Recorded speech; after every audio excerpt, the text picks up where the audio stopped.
Okay, here we go. Hello, Facebook. This is Evan Dashevsky, features editor with PCMag.com.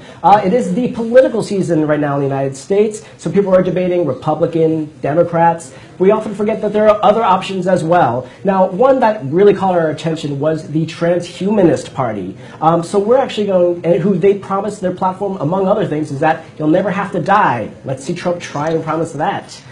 So we are actually talking right now over Skype with the Transhumanist Party presidential candidate, Zoltan Istvan. I am pronouncing your last name correctly, correct? You did pronounce it correctly. Okay, perfect. Okay, well, a lot of people may have heard the term transhumanism, but they're not quite sure exactly what it means and how it manifests itself as a political platform. Can you maybe give the elevator pitch and then describe what your political stance is?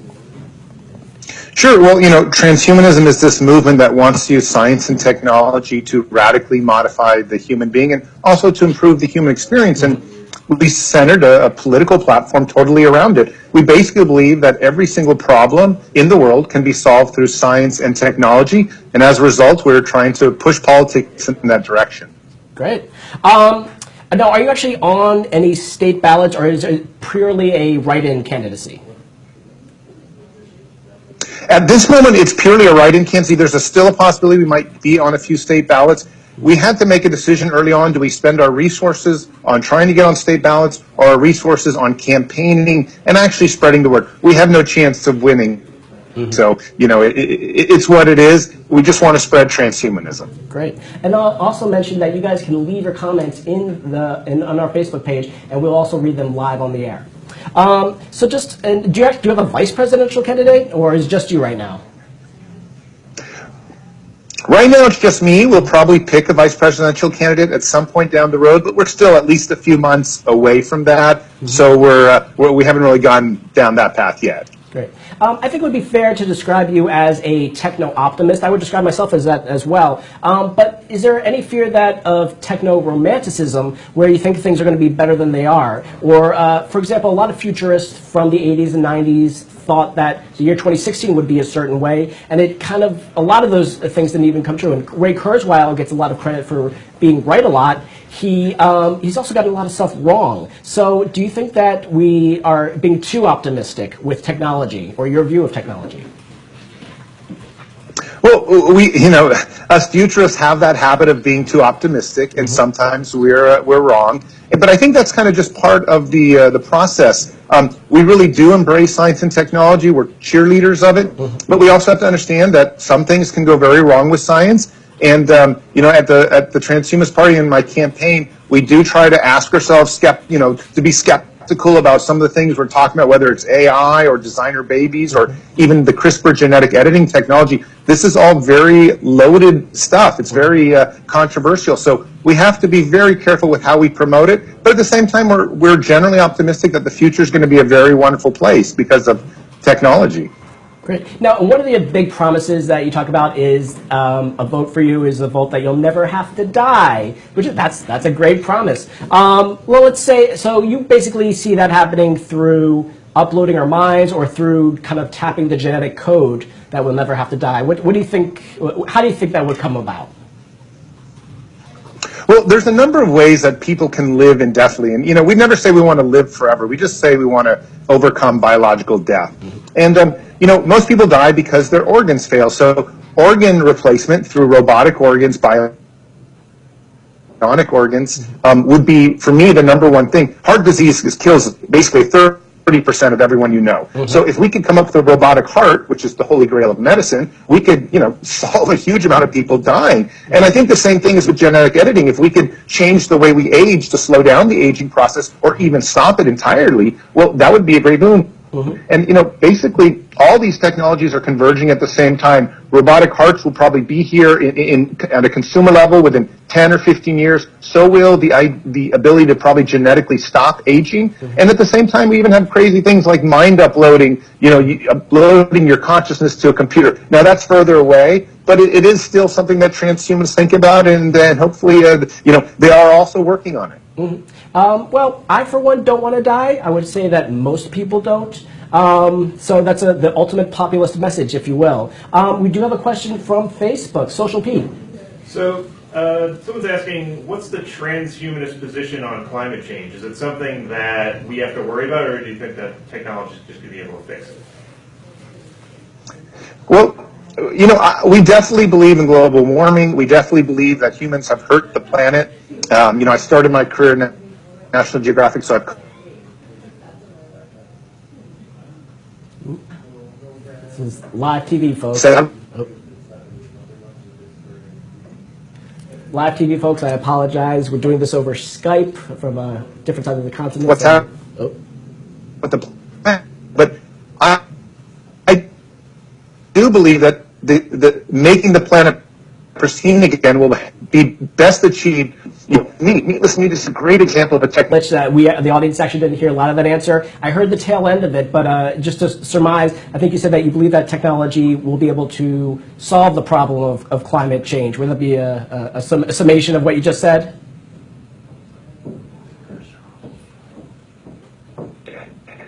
Yes, 100%. The technology will solve our problems, and things like meatless meat, or even filling the ozone layer with new technologies, these are ways to go about solving the planet's environmental crisis. Great. Now, just going back to the live forever thing, because that's a fascinating thing. You inevitably would run into the problem of overpopulation. What's your stance on that?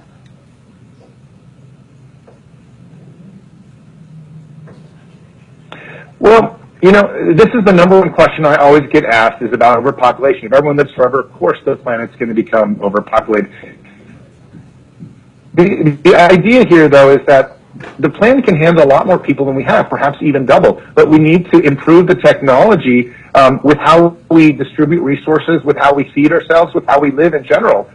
We need to create technologies that will make food more abundant. We need to create a planet that can handle that many people. And it's always technology that can kind of solve these things. If we learn how to grow rainforest overnight because we develop new editing technologies with the genetics of that would be great. Or biohacker friends who are trying to splice plant DNA into themselves so that they can go out in the sun and get energy directly from photosynthesis. This is the future. Now, it might be 20, 30 years out, but talk about solving global hunger if you could photosynthesize. This is how transhumanists try to tackle many of these challenges, like overpopulation. Mm-hmm. Great. Now, one of the plans you have is to stop all foreign wars and invest that all in research and development. Would that be all through like a DARPA-like initiative, or would you want to give that money to private industry to kind of go after these different pursuits? Well, it would be a mixture for sure. I'm not the biggest fan of government taking too much money and trying to do things with it, because government has a history of sort of failing with projects. So I would be interested in giving a lot of it to private enterprises, but at the same time, I think government spending on science and technology would be very important, especially if it could kind of lead the way culturally. But generally speaking, what I'd love to do is just fly around a big helicopter and give lots and lots of money to scientists, the researchers, the technologists at universities, at private companies, and say, you know what, solve the problem of dying. Let's take $1 trillion and solve it. I think with $1 trillion, we could solve the problem of death within about 10 years' time. That amount of money has not ever gone towards the life extension industry. Right now, we have just a few billion basically going into the life extension industry. $1 trillion would completely change the movement. Great. Let's see, we have another question from Facebook. Pete, what you got?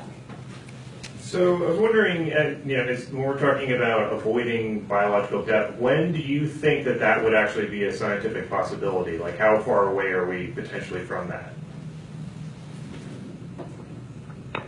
Sure. Well, I think we're approximately 15 years from some of the very first experiments of trying to stop aging in human beings. And, of course, stopping aging would be one of the main ways to thwart death. Because you could always die in some tragedy or some collision or something like that. But the main thing is to stop disease and stop aging. But I would say within 20 to 25 years is the moment when the robotic hearts, the robotic organs are going to start replacing virtually all these organs, or we're going to be able to 3D print our own organs through stem cells and stuff like that and start doing that. but you're going to see people start living longer in as little as 10 years time from all this transhumanist technology already. I mean, we already are living far longer, but what's really going to start happening is when you start replacing organs or you start taking certain genetic treatments and stuff like that can make you stronger, then you'll start living longer. It's not going to be like, oh, one day the human race, everyone lives indefinitely. It's much more going to be like over a 20, a 30-year span, people all around the world are going to have access to various types of life extension technology, and their lives are going to be extended significantly. Very cool. Now, let's also talk about AI. That's just a big technology that's going to have a lot of impact on human life. Now, there are people like Elon Musk, Bill Gates, and Stephen Hawking who are very wary that AI might decide to turn against humanity, all Terminator style. But there are other people like Peter Diamandis or the Google guys who think that AI is just going to be a great tool, all Star Trek style. What are your thoughts on AI? Is it something we should fear or something we should embrace? Well, I definitely think we should spend a lot more resources on developing AI. I'm very pro AI, but at the same time, I do worry, just like some of those other leaders, that, AI could go the wrong way and take us down a Terminator scenario. I have said that before we actually allow a artificial intelligence to actually come into being, we may want to have so much kind of neurotechnology, cranial implant technology, where we could connect ourselves directly to that artificial intelligence. Maybe 20 or 30 of us, and I mean a cross-section of politicians, military people, maybe some spiritual people, some engineers, some coders, I mean a broad swath of society, and send those people directly interconnected to the AI through cranial implants or some type of headset technology where we could understand the thoughts of that AI. That way, the first AI doesn't just go off on its own. Because if it does, and it decides it doesn't like us, that could be a very, very bad thing for the planet. And so there must be some safeguards in place besides, the kill switch, I suppose, where you could turn off a machine. But the truth is that I don't think we can build kill switches better than an entity smarter than us. So we better be with that entity if we're going to go anywhere with it. Great. And just back to politics for a second. Edward Snowden, hero or traitor? Wow, what a tough question. Yeah. I got to say, under the circumstances, a hero. Will the next people that do similar things be a hero? That's a very different question. But under these circumstances, I think bringing to light what's going on in America and having less surveillance issues. Look, I want a free world and a free America, so I am a fan of his. Okay. There's another, at least one more third-party techno-centric party. That's John McAfee's Cyber Party. I'm not exactly sure what they stand for, perhaps other than war with Belize. Why should they vote? If someone's interested in science technology, why should they vote for you instead of John McAfee? Well, McAfee is now actually running as a libertarian candidate, so he gave up the Cyber Party. For the exact same reasons the Transhumanist Party has had some difficulties too. It's incredibly difficult to get on state ballots. It literally takes about $60 to $70 million to get on all 50 state ballots, and a huge army of people working. So but why would they vote for me over him? Well, hopefully, I represent a bit more of, I think, the all-around general technology community, as well as a kind of a community that really is wanting to include humanity in this ascension to a kind of techno-optimist world. I've actually debated John on my Immortality bus tour, and I actually had a great time talking with him. He's certainly a funny and interesting guy to chat with. For sure. The other question I want to ask is the techno-optimism. There's also the idea that technology makes one individual way more powerful, perhaps more power than we'd like. So let's say a Donald Trump, gets a clone army of some kind, which technology might allow in the not crazy distant future. Are you a little worried about one very rich individual, the first trillionaires we'll probably see soon enough, will be able to really take over the world all super evil villain style? Totally. So, what you just asked is almost one of the number one questions I get is how do we keep the 1% or that super elite from making the rest of us live in? To say is that the Mark Zuckerbergs, the Bill Gates, some of the new billionaires that are out there, they really seem like humanitarian people. They really seem like they're sort of more towards progressive social change, democracy, some of those things. Obviously Trump, not so much so, but I do believe someone like Bill Gates, no matter how wealthy he becomes, he's not trying to take over the world. He's going to probably put those resources he has right back into helping, in fact, the underprivileged people to kind of make more equality on the planet. So I'm a big fan of a lot of the new billionaires that are out there, especially the technology ones, making the world a better place and insisting that their technology gets to all different classes of people. So I'm a believer that the world's going to end up being much closer to a utopia than some kind of dystopic place. Okay. So you don't think there's going to be a chance of, even if we become a more communal sort of society, that we end up like the Borg? No, I don't think so. I think at some point we'll probably end up much more like Star Wars. And yes, there may be some Dark Lord that comes in, some trillionaire who tries to do it, but right now I don't see any single person on the horizon that would fulfill that role or fulfill the role, something like that. But I see it much more like we'll become different species. The biohackers are already trying to grow all sorts of things, tails and other arms and other eyeballs. So it's very possible we could be, mixing with machinery and cyborgs, we could become much more diversified. And that's going to be great because I really look forward to seeing the potential of biological, just the process of being a biological entity mixed in with kind of the strengths of the machine world. I mean, it's going to be so fun what we can become. We might all be flying in 50 years. I mean, things like that could easily happen. You've said that you don't think you'll win this election, but maybe 2020 will be your year. So in the next, let's say, next 4 years, next 5 years, what technologies are you most excited about, the things that will make the biggest difference? Well, yeah, there's no way I'll, of course, win this time, but I am definitely looking towards runs in 2020 or 2024, probably more specifically. And hopefully some of the stuff I'm talking about now, while it sounds wacky, might actually be very normal. I mean, it still amazes me that Hillary Clinton or Sanders or Trump or Cruz, they don't talk about designer babies, even though we know we already have, genetic editing techniques here. And this seems like such an important political thing, the idea that you might be able to augment your child's intelligence. Well, I think some of those traits, or something like even driverless cars is going to wipe out drunk driving accidents. For anyone who has children like myself, this is a major worry. You'll save hundreds of thousands of lives. So there's so much wonderful technology in the pipeline that in 4 or 8 years is going to be literally changing our lives. I kind of wish a lot of the major political candidates would discuss it more. The idea of AI controlling nuclear weaponry, I mean, you would think this would be one of the hottest topics that politicians would actually discuss, whether they would want it or not. And I haven't heard a peep out of any of the major candidates. It's quite sad how our elections have turned out so far in 2016. And I see we have a question from Facebook. Someone wants to know what your favorite piece of technology is that you own right now.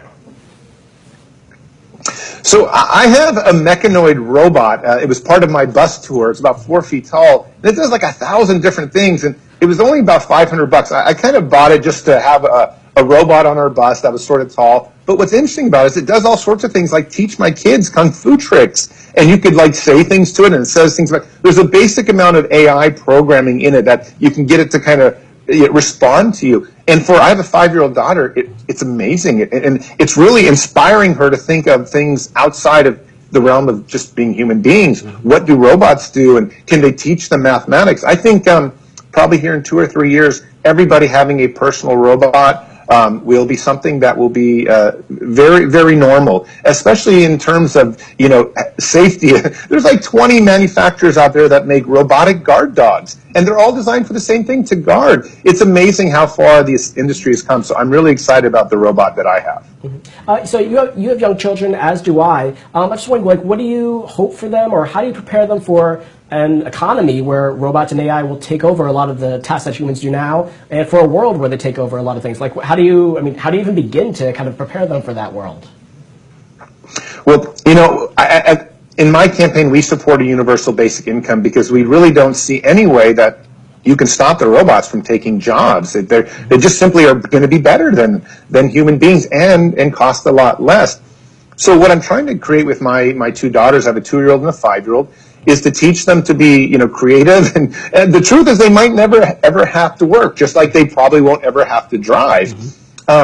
But where can they find fulfillment in life? Well, they can find it still through art, through reading, through writing, through creativity, or also by being engineers of some of those robots. So my wife and I discuss this all the time. We're like, should we teach our our children to play the piano? We have a mini grand right behind me here, and I think we'll probably be able to download Mozart's Fifth Symphony and have my daughter just play it because of the download in 20 years' time through a cranial implant. And my wife thinks I'm insane. So, that's just how it is. But it's very possible that within 15, 20, 30 years, children may not even go to college. They may download those kinds of things, download that kind of information. And, that changes everything. So I don't have the easy answers for what to do with children and transhumanism, but it is going to be a very different world.